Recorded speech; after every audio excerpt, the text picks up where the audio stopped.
নমস্কাৰ সকলোকে স্বাগতম জনাইছোঁ মোৰ ইউটিউব চেনেললৈকে। আজি এই ভিডিঅ'ৰ জৰিয়তে এনআৰএছ সম্পৰ্কে এটা গুৰুত্বপূৰ্ণ খবৰ দিব বিচাৰিছোঁ। এনআৰএছৰ প্ৰাৰ্থীসকলৰ কাৰণে বহুত বেছিয়ে ভাল খবৰ। প্ৰত্যেকে ভিডিঅ'টো গুৰুত্ব সহকাৰে চাব, যিহেতু এনআৰএছক লৈ এইখিনি সময়ত আলোচনা বিলোচনা চলি আছে। কোনখন ৰাজ্যত এনআৰএছৰ প্ৰাৰ্থীসকলে আবেদন কৰিব পাৰিছে বা তেওঁলোকৰ কাউন্সিলিঙত নাম আহিবনে নাহে।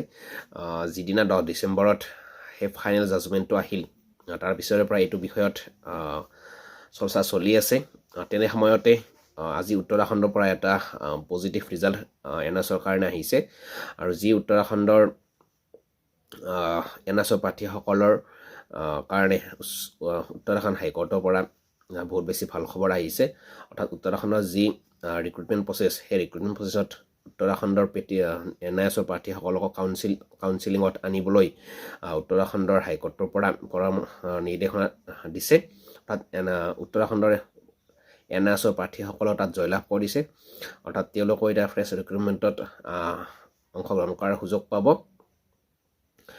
এইটো এটা বহুত বেছি ভাল খবৰ এনআৰএছৰ প্ৰাৰ্থীসকলৰ কাৰণে। গতিকে ইতিমধ্যে বহুকেইখন ৰাজ্যতো এনআৰএছৰ প্ৰাৰ্থীসকলক একচেপ্ট কৰিছে। গতিকে আপোনালোকে চিন্তা কৰাৰ কোনো প্ৰয়োজন নাথাকে, যিহেতু 10 ডিচেম্বৰত এটা ৰিজাল্ট আহিছিল মহামান্য উচ্চতম ন্যায়ালয়ৰ ফালৰ পৰা, আৰু সেই ৰায়দানটোৱে স্বস্তি নিশ্বাস পেলাইছিল। 1 বছৰ বিৰতিৰ মূৰত এনআৰএছৰ প্ৰাৰ্থীসকলৰ কাৰণে বহুত বেছি ভাল খবৰ আহিছিল, আৰু সেই খবৰটোৱে যেন বহুত বেছি সুখ দিছিল।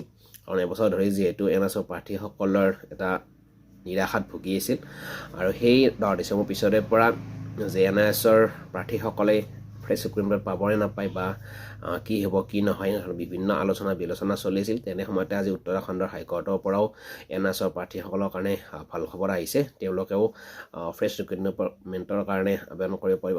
তেওঁলোকৰো কাউন্সিলিঙত ৰখাৰ কাৰণে ইতিমধ্যে উত্তৰাখণ্ড হাইকোৰ্টৰ পৰা নিৰ্দেশনা আহিছে। আজি হিয়াৰিং আছিল, আৰু এই হিয়াৰিঙত এনআৰএছৰ প্ৰাৰ্থীসকলে জয়লাভ কৰিছে।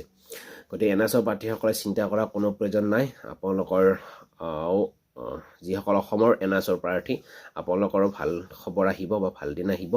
আপোনালোকেও কিছুদিন অপেক্ষা কৰক, নিশ্চয় অসমৰ শিক্ষা বিভাগৰ ফালৰ পৰাও এনেকুৱা ধৰণৰ ভাল এটা পজিটিভ ৰিজাল্ট আহিব। আৰু এইটো আছিল আজিৰ গুৰুত্বপূৰ্ণ আপডেট। এইখিনি, ধন্যবাদ।